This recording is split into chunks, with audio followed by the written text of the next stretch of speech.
Bonjour, bonjour. Je suis super contente de vous retrouver pour le Taroscope de Mars. Et je tiens beaucoup à vous remercier pour les gentilles attentions que vous m'avez témoignées. Ça m'a fait beaucoup de bien. Il semblerait que le mode de tirage de la Saint-Valentin ait beaucoup plu. J'ai donc décidé de recommencer. Cette guidance sera donc générale et sentimentale.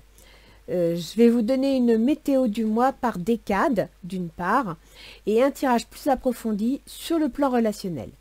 N'oubliez pas que ce tirage n'est pas personnalisé, donc pas d'inquiétude si ça ne vous parle pas entièrement. Je ne choisis pas les cartes, et au moment du tirage, je ne sais même pas à quel signe ils s'adressent. Comme je le dis à chaque fois, je laisse le soin à mes guides de choisir. C'est eux qui s'adressent à vous. Donc sur ce, nous allons découvrir ensemble pour qui est cette guidance. C'est parti!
Alors, pas de surprise, amis Cancer, c'est le dernier tirage, c'est le vôtre. Donc, je vais vous expliquer le mois de mars, la météo du mois de mars par décade. Vous aurez un conseil de Ganesh, un conseil des portes de l'intuition et un tirage relationnel qui peut être sentimental, amical ou professionnel. Parce qu'il arrive parfois que les éléments professionnels s'imbriquent dans le relationnel. Voilà, donc on va commencer par Ganesh. Intuition. Donc là, les cancers, pour vous, c'est quelque chose que vous devez bien connaître parce que vous êtes assez dans le ressenti, dans les intuitions, dans la perception des choses et de l'invisible. Donc, intuition, on vous dit de faire appel à vos intuitions, d'être à l'écoute. Compréhension. Intuition et compréhension. Donc, c'est vraiment dans le ressenti. C'est typiquement vous. Vous devriez vous sentir à l'aise dans ces conseils que l'on vous donne. C'est-à-dire qu'on vous demande de faire appel à ce que vous ressentez, à ce qui se passe au fond de vous et d'être dans la compréhension des choses, c'est-à-dire d'avoir une certaine ouverture d'esprit. Voyons voir comment démarre le mois. Le chevalier de bâton. Le chevalier de bâton, c'est soit vous déménagez, soit vous apprenez que vous allez faire quelque chose. Alors, vous mettez en place un projet, vous lancez un projet, ou bien il y a une décision qui était en instance et qui démarre, mais souvent avec cette carte, on a aussi le déménagement. La reine d'Atamé. Il y a une énergie de décision. Là, cette fois-ci, c'est décidé, on tranche, on nettoie ce qui est inutile, on prend le principal et on s'arrange pour que ça case. Ah bah écoutez, c'est super, regardez. C'est la fête. Hein. L'hérédité. Donc c'est en rapport avec le passé, c'est en rapport avec la famille. Ça peut être en rapport avec un patrimoine familial. Je dis ça parce que peut-être que vous allez enfin décider, prendre une décision concernant, d'où le déménagement, un bien familial, un patrimoine, peut-être allez-vous emménager dedans. Alors, voyons voir. La deuxième décade, vous me sortez le 9 de coupe. Bah écoutez, les cancers, c'est super. Hein. Là, pour le coup, le 8 d'Atamé. Alors, avec le 8 d'Atamé, vous ne savez pas trop dans quel sens vous tournez. Le 8 d'Atamé, bon, le 8, l'épée, c'est le mental. Donc, c'est dans votre tête, ce sont vos idées. Et le 8 d'Atami, ben, vous n'êtes pas complètement satisfait. Vous ne savez pas vers quoi vous tournez. Vous sentez les choses, mais pour vous, c'est pas clair. C'est un peu flou, d'accord? Donc, vous êtes bien, votre situation est agréable, mais en même temps, votre mental, vous allez apprendre une nouvelle. Alors, est-ce que vous allez vous faire des cheveux, peut-être pour rien, à cause d'une nouvelle? C'est possible, mais ça va entraîner un changement. Donc, vous êtes dans une situation agréable et en même temps, vous vous inquiétez. Vous avez des inquiétudes, peut-être par rapport à cette nouvelle qui va entraîner un changement. Alors, du 20 au 30, vous me sortez la reine de denier. Il y a donc une énergie décisive, il y a une énergie constructive, une énergie financière qui va mettre en place les choses, qui va diriger les choses, mais en même temps avec protection. C'est quelqu'un qui est très analytique, très réfléchi. C'est quelqu'un, c'est une énergie, je dirais, parce que c'est pas obligé d'être quelqu'un, ça peut être une situation où tout va être calculé, analysé, décortiqué. Vous me sortez la vieille. La vieille, c'est la force. Donc, vous allez y mettre toute votre force et en même temps, je dirais que c'est une force qui va être appuyée sur un certain côté, sur un certain équilibre et un certain côté du type suivre les règles, vous voyez? Donc, c'est une force qui va, une énergie, voilà, cherchez le terme, c'est une énergie, une réalisation, peut-être même, pourquoi pas, une auto-entreprise qui va être appuyée sur des règles, donc peut-être sur des éléments de justice. Vous me sortez le serpent. Alors le serpent, il y a deux solutions. Soit dans votre entourage, il y a des mauvaises langues, il y a du négatif, il y a quelque chose de pas très bon. Soit on vous demande de vous métamorphoser, c'est-à-dire d'évoluer. Et là, vous me sortez la compréhension. Donc je dirais que si dans votre entourage, il y a du monde que vous avez du mal à accepter, que vous avez du mal à comprendre, ouvrez votre esprit. Essayez de vous métamorphoser en entrant dans la compréhension. Si ce sont des mauvaises langues, laissez-les parler. Ouvrez votre esprit, suivez votre intuition et ne vous occupez pas des mauvaises langues. Si c'est vous, n'hésitez pas, changez, évoluez, métamorphosez-vous. Il y a un verdict qui va tomber. Donc apparemment, il y a une décision. En début de mois, vous êtes content parce que vous déménagez, vous avez pris une décision, vous tranchez. Le changement intervient à la moitié du mois et à la fin du mois, le verdict est posé. Donc, on va voir si à tout hasard, dans le jeu relationnel, va ressortir quelque chose. En fin de jeu, je vous ferai les positions planétaires pour voir dans quel domaine de vie ça tombe. D'accord? Donc, pour vous, les cancers, vous me sortez le jugement. Donc, le jugement, c'est une nouvelle. Vous apprenez quelque chose. Il y a un changement. Il y a une nouvelle direction. Mais attention, le jugement, c'est aussi la conséquence des actes. Ça peut être des hésitations, mais ça peut être aussi des récoltes. Donc là, vous apprenez quelque chose. Vous êtes sur le point de révéler quelque chose ou de mettre en place quelque chose. C'est le résultat d'une situation. Le résultat, certainement, de tout ça. D'où peut-être ce verdict. Attention au drapeau rouge, on vous met en garde. Donc là, cette partie-là, c'est vous, les cancers.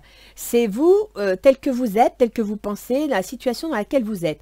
Donc vous apprenez quelque chose, il y a quelque chose de nouveau qui s'annonce, vous avez une idée en tête et on vous dit attention, restez prudent. Quelles sont vos intentions? Le 7 de denier. Vos intentions, c'est de récupérer le fruit de votre travail. Et vous avez entièrement raison. Ça pourrait rejoindre ici la reine de denier, qui met tout en place pour que justement ça fonctionne. Codépendance. Les dépendances affectent votre vie amoureuse. Alors peut-être que vous allez... Alors, on peut penser qu'effectivement, vous allez récupérer une certaine sécurité matérielle, etc., mais que vous êtes dépendant de quelque chose, d'une situation ou de quelqu'un. Mais là, je dirais que la récupération des fruits de votre travail, la récolte en quelque sorte, va dépendre des circonstances. La codépendance, moi je la mettrai en rapport avec des circonstances générales.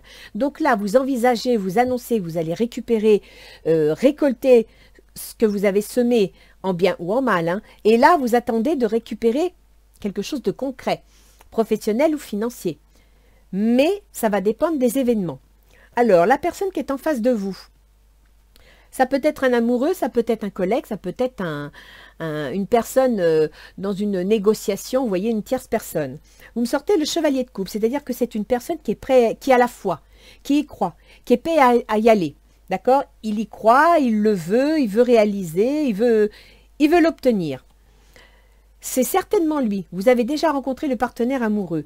Alors, dans une relation amoureuse, je dirais que la personne avec qui vous êtes, elle y croit. Elle a la foi, elle est certaine que, voilà, c'est vous, son autre. D'accord? Dans une affaire, disons, plus générale, c'est une personne qui croit dans le projet. Ses intentions. Ah, le pendu. Le pendu, ça veut dire qu'il va regarder les choses sous un autre ordre. Il est en train de s'interroger, il y croit, il veut y aller, mais en même temps, il analyse la situation sous tous ses angles, sous tous ses côtés. Donc là, il fait un temps de pause. Il est dans la réflexion. Avec le pendu, on est un petit peu au poids mort. On est dans l'immobilisme parce que justement, on doit analyser, on doit réfléchir. Vous voulez récupérer les fruits de votre travail, mais vous dépendez d'une certaine situation. Lui est là sur le moment. Il y croit, il veut y aller, mais en même temps, il analyse, il réfléchit. Il est en train de décortiquer la situation. Tromperie. Quelqu'un porte le masque de la tromperie dans cette relation. Alors, est-ce que dans un tirage, je dirais, relationnel, il pense qu'il y a tromperie quelque part, il pense qu'il y a mal donne, et donc il est en train de réfléchir avant de se lancer. Il est fonceur, mais il se pose, il s'interroge, il se pose des questions. Après, est-ce que c'est lui qui se trompe? C'est une possibilité aussi. Les difficultés de la relation, de la situation. Le 10 d'épée. Alors, le 10 d'épée, c'est mental. Vous n'en pouvez plus, vous êtes à bout. Là, c'est le burn-out. Vous ne savez plus vers quoi vous tourner. En même temps, étant dans les inconvénients, on peut vous dire que si vous ne vous organisez pas, si vous ne prenez pas les choses dans l'ordre, vous risquez le burn-out. D'accord? Lune de miel, ben voilà, c'est ça. On vous dit là que vous êtes à la limite du burn-out, donc vous êtes fatigué, épuisé. Et appréciez l'enchantement de vos vacances ensemble. Ben écoutez, peut-être que vous ne vous reposez pas assez. Peut-être que vous êtes un peu trop sur les chapeaux de roue. Donc, l'obstacle à la situation, aux événements, c'est une grande fatigue et un manque de repos. Ce qui va favoriser la situation, c'est le chevalier d'épée. Le chevalier d'épée, l'épée, c'est le mental. Donc, c'est la prise en main des événements. En même temps, c'est des événements inattendus, des événements soudains. Il y a quelque chose de nouveau qui va s'annoncer et qui fait que, voilà, ça pourrait favoriser l'évolution de la situation. En même temps, ici, vous avez une nouvelle. Et ici, vous avez un changement. C'est entre le 10 et le 20 mars. Donc, on pourrait penser que cet événement soudain qui va aller de l'avant, qui va mettre en place des possibilités de changement, ce soit entre le 10 et le 20. Âme sœur, oui, c'est bien votre âme sœur. Donc, d'un point de vue relationnel, on peut penser que votre autre, il est persuadé que vous lui convenez. Mais en même temps, il craint la tromperie. Il a peur de se tromper, donc il réfléchit, il mesure, il hésite, il observe. Mais le côté favorable à la situation, c'est que le chevalier d'épée, il y va, il part à la conquête, d'accord? À la conquête de son âme sœur, donc il y croit. Maintenant, dans un tirage plus général, eh bien écoutez, vous partez à la conquête tout simplement parce que vous pensez avoir affaire à la bonne personne. Et pourquoi pas? Le résultat. Alors, le résultat à la fin du mois, ça va être des discussions. Vous voyez, vous sortez le 5 de bâton. Chacun va défendre son point de vue. Donc, lui, là, il était dans la réflexion. Votre autre ou votre partenaire, il analysait, il ne savait pas trop. Donc, il n'est pas à 100% sûr. Et là, il y a des discussions. Là, il y a un verdict. Et le serpent, ben, c'est des mauvaises langues, d'accord? Donc, il va y avoir des conversations, des discussions pour la fin du mois. Et on vous dit, exprimez votre amour, lancez-vous, faites le premier pas. Donc, que ce soit sentimental ou que ce soit général, votre conseil là que je vous donnerai, c'est d'être dans la compréhension, dans l'ouverture d'esprit, ce qu'on vous conseille ici, d'écouter vos intuitions et en même temps de communiquer, de faire part de ce à quoi vous pensez, d'accord? Que nous disent les portes de l'intuition? La cohérence. Dès que votre comportement et vos paroles sont en accord avec vos valeurs profondes, l'énergie circule librement. C'est ça, intuition et compréhension. Mettez-vous en accord avec vous-même, écoutez votre cœur, écoutez ce que vous ressentez réellement. Ne vous laissez pas influencer par peut-être des racontards. Soyez dans la compréhension du tout, la compréhension de l'ensemble et pas seulement d'un élément. Le pont du futur, envisagez le meilleur. Imprégnez-vous de cette idée avec ardeur, elle aura tendance à devenir réalité. Je pense à ces cancers qu'il va falloir entrer dans la communication pour pouvoir convaincre la personne avec qui vous êtes en affaires ou en amour, qu'il n'y a pas de tromperie sur la marchandise, que quelque part, vous proposez vraiment quelque chose de bien. Vous annoncez quelque chose et évitez les conflits. Alors, on va couvrir avec Gaïa pour voir si elle donne des compléments d'information. Donc, il est possible qu'il y ait une histoire de succession, de maison, une histoire de patrimoine aussi, et que vous soyez content parce que vous prenez une décision concernant cette maison, ce patrimoine, soit de déménager, soit de vendre. Vous allez apprendre une nouvelle qui va amener un changement, qui va vous amener de bonnes nouvelles, mais en même temps vous déstabiliser, vous inquiéter. Donc, il faut que vous évitiez la fatigue nerveuse, il faut que vous évitiez de vous faire du souci pour rien, d'accord? Alors, voyons voir.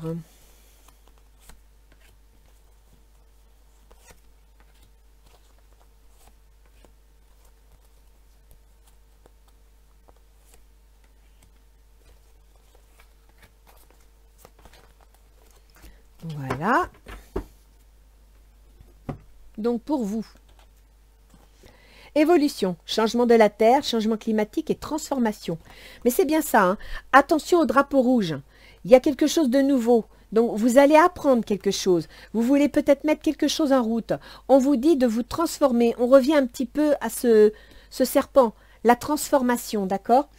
Et en même temps, attention au drapeau rouge. Donc, restez prudent dans vos décisions, restez prudent dans vos choix et soyez à l'écoute des autres. Soyez à l'écoute de la situation elle-même.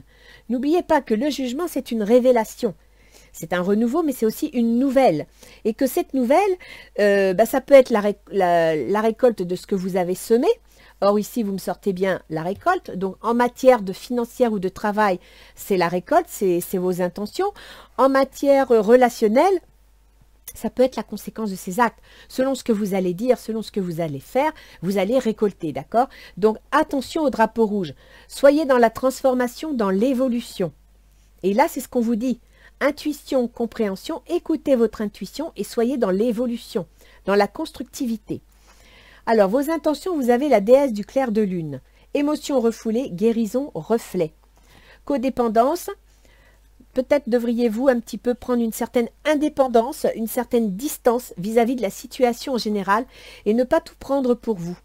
Et vous préparer à récolter le fruit de votre travail. Alors, pour votre autre, un message, bonne nouvelle, issue heureuse. C'est pour ça, lui, qu'il est content et qu'il est prêt à partir à l'aventure, aventure amoureuse, aventure il y croit. Parce que justement, il reçoit une bonne nouvelle. Peut-être cette nouvelle qui est ici et qui va entraîner un changement. Ses intentions, attachement, lâcher prise, contrainte et peur. C'est ça. Il est dans l'inquiétude, la tromperie, le pendu qui est immobilisé, qui réfléchit, qui se pose des questions, qui ne sait pas dans quel sens aller. C'est tout à fait ça. Votre autre apprend une nouvelle, sait que ça va entraîner un changement, ça l'inquiète, il n'est pas à l'aise et il s'interroge, il se pose des questions. Au niveau des difficultés, vous me sortez la fin de l'hiver. Régénération, renaissance et issue positive. Donc, je dirais que l'issue sera positive si vous prenez le temps de prendre soin de vous, d'arrêter de vous triturer le cerveau, de prendre les choses dans la compréhension, dans l'ouverture d'esprit, de faire preuve de cœur, d'intuition, et que vous preniez le temps aussi de vous reposer, de vous poser. À ce moment-là, vous aurez une régénération de la situation, d'accord? Donc là, on vous demande vraiment d'être dans l'intuition et la compréhension. Il va falloir vous ouvrir à vous-même avant de vous ouvrir aux autres. Alors, qu'est-ce qui va favoriser la situation? Âme sœur, chevalier d'épée, donc on passe à l'attaque, on y va, on y croit, on tranche. Et Sacré-Cœur, passion, amour et communion spirituelle. Donc, je pense que votre affaire se passera bien si vous êtes dans la communication, si vous êtes dans l'échange, d'accord? Et pas dans le, comment dire, dans les discussions et les chamailleries. Essayez d'écouter votre cœur, essayez d'amener les propos de façon plus ouverte. Attention au drapeau rouge dans votre communication, dans l'annonce des nouvelles. Et pour le résultat, accomplissement, restez concentré sur vos rêves. Donc, ça marchera. Vous arriverez au niveau relationnel à obtenir ce que vous voulez, malgré quelques disputes, en défendant vos positions, mais par contre, faites preuve de diplomatie. C'est ça, là. Il faut que vous fassiez preuve de diplomatie, il faut que vous fassiez preuve d'écoute et que vous essayiez d'être dans la compréhension, c'est-à-dire dans l'écoute de l'autre. Écoutez ses arguments, écoutez sa façon de voir les choses, parce que peut-être que dans sa façon de vous parler, il va vous soumettre des idées qui pourraient être bonnes, qui pourraient être facilitantes. Alors, que nous disent les anges gardiens? Il n'est pas mauvais votre jeu, les cancers. Hein. Ça va changer, ça va bouger, mais si vous voulez que ça change en harmonie et que ça change, eh bien, soyez dans l'ouverture d'esprit. Soyez dans la compréhension. Là, je pense que ça va être très important. Que nous disent les anges gardiens? Opportunité. La nouvelle. De merveilleuses possibilités et opportunités t'attendent. Arrête de ressasser sans cesse les erreurs du passé. Vous voyez ça, les obstacles? Le burn-out? Abandonne le passé avec amour et compréhension. Il n'y a rien à regretter. Tout est toujours parfait selon l'ordre divin. Chaque expérience t'a servi. Le passé est derrière toi, la paix est devant toi. Avance joyeusement et réalise les rêves qui te tiennent à cœur. C'est ça, là. Hein. Ce qu'il y a dans les difficultés de votre relation, c'est votre burn-out. Vous avez le cerveau qui se triture trop. Soyez plus dans l'écoute et la compréhension de vous-même d'abord et des autres ensuite.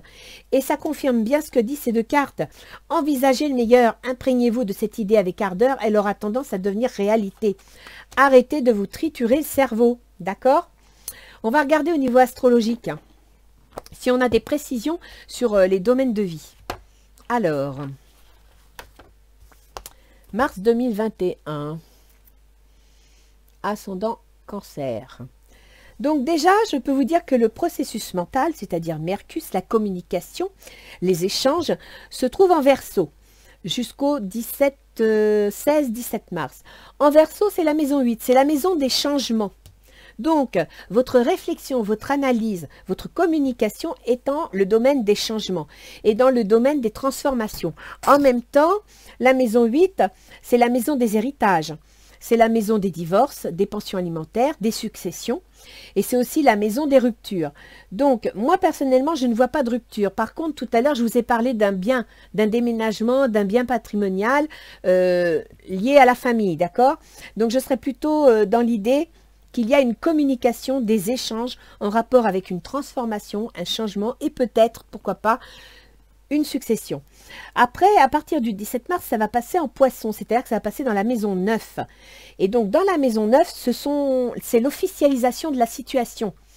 Donc, ça peut être des écrits avec Mercure. Vous signez des papiers, il y a des écrits, des échanges, et on revient à cette nouvelle que vous recevez là, d'accord? Et d'ailleurs, je ne sais pas si dans cette partie du jeu, vous ne m'avez pas sorti, voilà, un message, une bonne nouvelle qui vient de l'autre. Alors, il faut savoir que Mercure gouverne la maison 3, la maison des déménagements, des déplacements, de la communication. Donc, je pense là qu'il y a certains cancers qui vont déménager. Et gouverne également Vierge, où est le Gémeaux? Gouverne la maison 12. La maison 12, c'est les prises de conscience. Donc, peut-être là, la compréhension, vous voyez, la réflexion, l'ouverture d'esprit, l'équilibre. Donc, c'est la maison 12. La maison 12, c'est aussi les projets secrets dont on ne parlait pas, on ne savait pas trop. On y réfléchit, mais on ne sait pas encore. C'est aussi les prises de conscience. Et c'est aussi les maisons de soins, les maisons de retraite. Donc, peut-être que l'hérédité pourrait faire... soit vous avez réussi à obtenir une place en maison de retraite pour l'un de vos anciens et vous êtes content, d'où l'hérédité, hein, c'est les anciens. Et ça va entraîner certains changements dans votre vie. C'est une possibilité. Soit il y a une affaire de succession liée éventuellement eh bien, écoutez, à un décès. Hein, la maison 12, c'est aussi ça. Après, vous avez Vénus. Vénus, c'est le bien-être, hein, c'est le plaisir de vivre. Il est en poisson, donc là, actuellement, il s'épanouit, il est heureux. Et en poisson, il est dans tout ce qui est officiel. Donc, l'officialité, ça peut être juridique, ça peut être bancaire, ça peut être... pour ceux qui sont dans les études, les grandes études. Voilà, donc là, il y a quelque chose d'officiel qui se met en place et qui va passer, et c'est là où il faut faire attention, et je vous ai bien dit attention au drapeau rouge, c'est qu'à partir du 22 mars, Vénus, la tendre et gentille, va passer en bélier. En Bélier, elle va devenir plus autoritaire, plus capricieuse, plus exigeante. Et en Bélier, vous avez la carrière. Donc, faites attention à ce que votre plaisir de vivre, lorsqu'il va passer dans votre carrière, ne soit pas trop remuant, trop brusque, d'accord? Essayez de faire preuve de diplomatie. Et si vous êtes avec les collègues, eh bien, écoutez, de compréhension. Vous avez Mars. Mars qui gouverne votre carrière. Il va passer en Gémeaux à partir du 5 mars. En Gémeaux, c'est la maison 12. La maison 12, c'est la maison des prises de conscience. C'est la maison, comment vous expliquer, déjà, la maison 12, c'est aussi la maison des maisons de retraite, des maisons de soins. Donc, si vous êtes soignant ou aide-soignant, ça vous concerne. Et en même temps, il y a un rapport entre votre carrière et cette maison 12, c'est-à-dire des projets. Des projets dont vous ne parlez pas trop, mais qui suivent son chemin. Et en même temps, ça met en rapport votre carrière et les prises de conscience. Peut-être allez-vous prendre conscience qu'en fin de compte, vous avez besoin de changement, que ça n'est plus exactement comme vous le souhaitez, que vous avez besoin d'autre chose. Alors après, nous avons Jupiter et Saturne qui sont tous les deux en Verseau depuis décembre. Jupiter gouverne la maison 6, qui est le travail, la santé et les obligations. Et Saturne gouverne les contrats, les conjoints et les associés, le patron. Donc là, il y a bien quelque chose au niveau du travail qui s'annonce, un changement au niveau du travail. Avec Jupiter qui gouverne les obligations et la santé, il est possible que pour certains qui travaillent dans le domaine de la santé, vous changiez de travail, qu'il y ait une modification dans votre travail. D'accord ? Ensuite, nous avons Uranus. Uranus qui gouverne la maison 8, la maison des changements. Les changements qui sont là. Uranus, c'est l'événement inattendu, l'événement soudain. C'est celui qui pousse les murs, qui veut changer les règles, qui se plonge dans l'avenir, qui veut vraiment tout réformer. Il est en taureau, donc pour lui, c'est pas facile, parce que le taureau, c'est un signe qui est fixe, qui est carré, qui ne veut pas bouger. Et en taureau, vous avez la maison 11, c'est la maison de vos projets. Il y a donc des événements inattendus qui vont avoir lieu dans la maison de vos projets. D'où peut-être cette nouvelle qui va entraîner un changement qui vous crée du souci, des inquiétudes. D'accord? Donc, quand cette nouvelle va arriver et que ça va vous inquiéter, essayez de relâcher. Essayez d'être dans l'ouverture. Écoutez votre esprit. Essayez de vous détendre pour ne pas arriver au 10 d'épée qui est là, qui serait un obstacle à l'évolution de votre projet. Entendu? Vous avez Neptune, qui est en Poisson depuis 2014.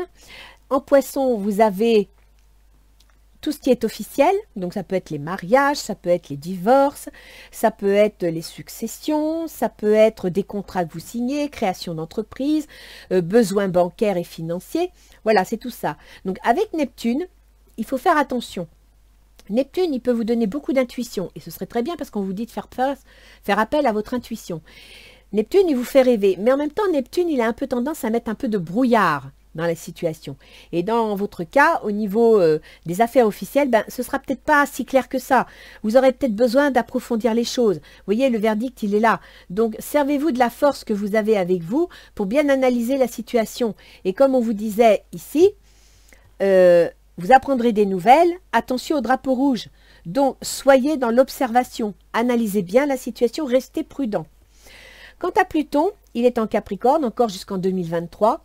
Donc, depuis 2008, il traverse votre maison des contrats, des associations, du conjoint. Et Pluton, il vous enjoint à laisser tomber tout ce qui est devenu inutile. Il vous enjoint à faire du ménage, à ne pas vous accrocher à des choses qui n'auront plus de valeur, qui n'ont plus lieu d'être. Si vous êtes dans le sens de Pluton, c'est-à-dire si vous acceptez avec lui, d'accepter de nettoyer tout ce qui n'est plus valable, de regarder l'avenir, ça sera facile, parce que vous serez dans le sens de Pluton.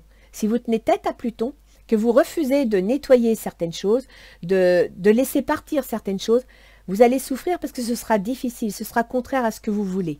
D'accord? En sachant que Pluton, il dirige le Scorpion. Et en Scorpion, c'est quoi? C'est les amours, c'est la créativité personnelle, donc monter une entreprise, avoir une entreprise à soi, et c'est aussi les enfants. D'accord? Donc, dans ce domaine, il y a des changements à faire. Il y a des choses à abandonner. Il y en a d'autres à mettre en place. Et là, pour le coup, il faut aider Pluton. Il faut jouer avec lui. Ce sera plus facile.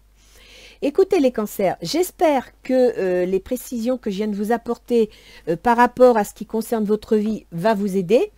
C'est un tirage général, je ne sais pas du tout ce qui se passe dans votre vie, donc vous êtes mieux placé que moi pour savoir à quoi ça correspond. Mais sincèrement, gardez l'esprit ouvert, soyez prêts au changement, parce que changement il va y avoir, vous allez apprendre une nouvelle. Et puis surtout, saisissez les opportunités et soyez dans l'ouverture d'esprit, dans la compréhension. Quoi qu'il se passe, ne vous braquez pas, ne jugez pas négatif ou positif. Ouvrez les portes, laissez venir à vous. Et d'ailleurs, je crois que c'est cette carte-là qui vous dit « Envisagez le meilleur ». Imprégnez-vous de cette idée avec ardeur, elle aura tendance à devenir réalité. Les opportunités vont se présenter. Sachez les saisir en ayant l'esprit ouvert. Même si les nouvelles au départ vous paraissent négatives, ouvrez votre esprit, regardez les choses sous tous ces angles parce que vous pourriez y trouver quelque chose de bien. Voilà les cancers. Donc je vous souhaite un bon mois de mars et puis je vous dis à bientôt. Au revoir les cancers.